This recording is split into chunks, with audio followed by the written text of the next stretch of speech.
కరీంనగర్ జిల్లాలో తీవ్ర విషాదం చోటు చేసుకుంది. మానకొండూరు మండలం వేగురుపల్లి శివారులో వ్యవసాయ బావిలో ప్రమాదవశాత్తు కారు అదుపు తప్పి బోల్తా పడింది.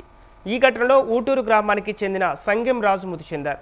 పోలీసులు జీపీఎస్ ఆధారంగా గాలింపు చర్యలు చేపట్టి రాజు మృతదేహాన్ని గుర్తించారు. అయితే గత 2 ఏళ్ల క్రితం సంగెం రాజు తండ్రి కూడా బావిలో పడి మృతి చెందడంతో కుటుంబానికి పెద్ద దిక్కు లేకుండా పోయింది. ఇప్పటికే భర్తను కోల్పోయిన స్వరూపకు కుమారుడు కూడా మృతి చెందడంతో తీవ్ర శోకసంద్రంలో మునిగిపోయింది.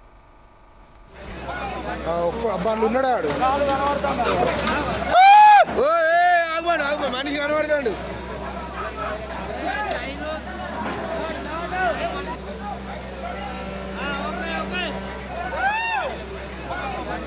అబ్బాలు ఉన్నాడు ఆడు.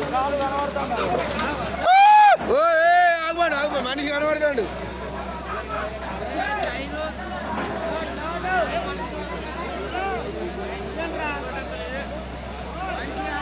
మనిషి ఉన్నాడు.